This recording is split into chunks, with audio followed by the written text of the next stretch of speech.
Hey, welcome to Jalango TV, and the program on air is Bonga na Jalas. Now, today I don't even know where we can start this interview from because I'm interviewing or talking or having a conversation with my very, very good friend, Carolina. Hi guys, I'm Carolina Carls and it's a pleasure being here. Manze Jalango, it's been a long time.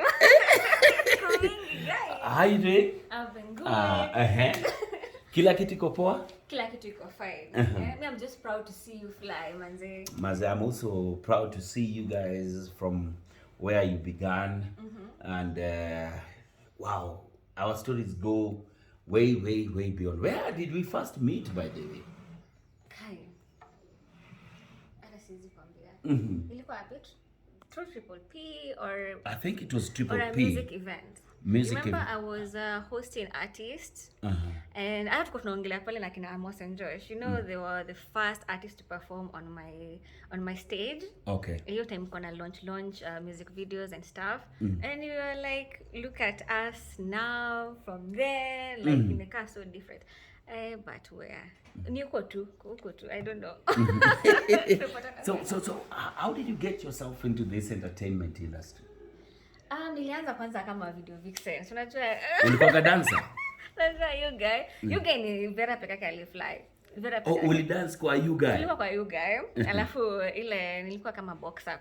But nimefanya mob akina Timitidat na kina Cancel. Like I've done like 15 Kenyan music videos. As a video vixen. Yes, back then when it used to be presentable and not rashe like nowadays. So easy ni rashe. Right now it's rashe, not the word ratchet. No. I feel like what vixens don't understand is that you can set your own rules. Like in a music video, msanii akwambia ama video director akwambia do this, you can always say no. You can always say no. I can't do that. I can dress like this instead of dressing like this. So I think that's where you two come out alipotea. So you left dancing, then transitioned to? I transitioned now to being on TV. I used now to host a show called Chipukizi, where I used to host a young artist. Back then, TMT that was upcoming. Hiyo siku tulikuwa tuna interview. Alafu tukacha kwa digital. Tukaenda digital, tukacha kwa analog. So TV closed down. Tukapoteza kazi. Alafu nikaanza sasa hizo show za kuhost wasanii kwa club kama William Tuva. So guys used to go for William Tuva on Tuesdays, alafu wanakuja kwa Carolina Carls on Thursdays. So that's how we used to do it. Wow, which club was this? Zilikuwa zinaitwa aje? Kulikuwa na Tribeca. Willy alikuwa Tribeca. Mimi nilikuwa oh my god. Kulikuwa na ya natives na kulikuwa na nyingine tao. I can't remember, they changed names now. Okay. Wow. So you started hosting in clubs now. Wow. From hosting to clubs. Yeah. How did you get yourself on TV? I'm still not yet on TV. I'm still not on TV. On your digital platform. Digital platform. Now I started now working with Past Live. They were like, okay, those artists that you're hosting at the club, you can now give them a platform on Past Live, which is now an online digital TV for interviews and of course to bring their brands out. So even ndio tukaenda, wasanii pia wakaanza kuja hapo, wanaona value, wanakuja club, wanaperformia stage, wana gain confidence, alafu bado wanakuja digital. Yeah, so pia kwa pages zangu back then pia nilikuwa na 68k followers. 60,000. 60 years ago. So pia wasanii walikuwa wanasema pia na wapost pia na feel wako na hiyo value, wako kila mahali. So that's how we brought value now to this stuff. What made people know you mostly? What made you famous? What was your breakthrough? I think my breakthrough was doing the street interviews. The street interviews. Yes. I feel like as much as we're doing serious things, like unafanya vitu serious, human interest, watu wanataka kucheka bado. So the street interviews ndio unapatanga kwa status za watu hivyo. So ukiuliza mtu funny question alafu inaenda viral, watu hivyo ndio sasa wanakujua. Which is one question you asked in the street that also cracked you up. One video that has gone really viral. Okay, yeah, I think latest nilikuwa nimeuliza mtu nini ashaibiwa. So and these two guys were chatting with each other. Mwambie umeibiwa bibi. Mwambie umeibiwa bibi. So this guy is like, hapana mimi sijaibiwa bibi. Hapana uliibiwa na huyu baba Njeri. Alafu sorry, uliibiwa na huyu baba Njeri. So the guy is really, hapana mimi sijaibiwa bibi bado. Alafu ukachukua mwingine hapo mnono. So you see now is the best friend who's now anatuambia hiyo story. So you see sijamuuliza. Unapata mtu anakuambia vitu hau expect. Hujauliza hiyo but what is the most dwarf question you asked people? Dumbest question that you thought that, you know what, they will be able to answer, yet answer zao zilikuwa zinagonga tu mlima? I think global warming. Watu kwa kwenye microwave, alafu menstruation, wanaume wanasema pia wana menstruate for 30 days after 1 year, and Christmas, and they're like, what? So, wow. Yeah. How's motherhood, by the way? It's perfect. It's fantastic. Yeah, I didn't know that it can happen. What do you mean you didn't know it can happen? Kwani ilikuwa ni oops tu, yani tu. Oops. Okay, when I first met my guy, what's his name, by the way? I see him all over. He's called Troy. So Troy, eh? So when I first met him, he was on the first date. Ameshakwambia anataka 4 kids. You know, like we built chemistry and for me I want 4 kids. So in your head you're like, the last time I checked, sijui niko na PCOS, niko na ovary syndrome, sijui nini, usiwezi mpatia. You know, you're like, it can't happen. So after 3 months you're like, okay, let me now start the process. We see if there's a problem. The next month nimeshapata ball. So you're like when you thought that niko na my issues nini zote. Yeah, like let's not waste. Troy akafanya mambo yake. Imagine. But we both wanted to be parents. Only that the timing we didn't know what God had for you. So are you still gonna give him 4 children? We'll see. Baby number 2 loading. We'll see. Baby number 2 loading. No, we'll see.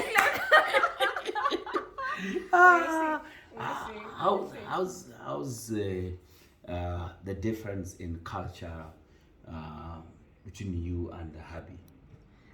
The only difference is sometimes you get a headache from speaking English a lot. Because you know you're trying to say something alafu ukumbuki the English word, but you're starting to learn Swahili. Otherwise, in culture, we are just hatuna kitu different vile. Hata kama ni food, anakula pia food yetu tunakula, so hakuna ile. What's the biggest challenge? Biggest challenge ni mtu kufikiria probably you're with him because of money and stuff, but we really work our ass off. You understand? Like you're really working hard, but mtu anaona uko na mzungu anaona. Kila mtu akionaga mzungu anaona tu ni pesa. Alafu hata uwezi mtag, wala kumtag kitu tamu, uwezi mtag madem ndio kwa DM. Kumbe mimi niko hapo kwa DM na delete na block. So hii video hata sijui tutaandika nini. Sijui tutaandika headline ya hii kitu aje. God, stop DMing my husband. Stop DMing my husband. Actually, it's not even me. I'm not with my husband because of money. No, seriously. There's a time you went through a very hard time trying to explain to people your relationship. What was that time? What was happening?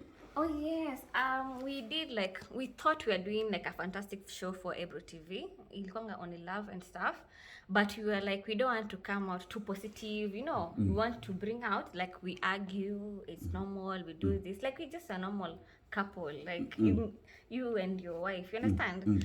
But people took it like, watu hawapendani, huyo mtu hata hampendi. So even later on, Troy was like, okay, we need to do another video where I try to explain myself, like, Mimi, I'm not that excited as you, like, I'm not that, like, you on TV, you know, like, no, understand, to reserved. Akiona camera, ako zile like, oh my God, is my hair okay?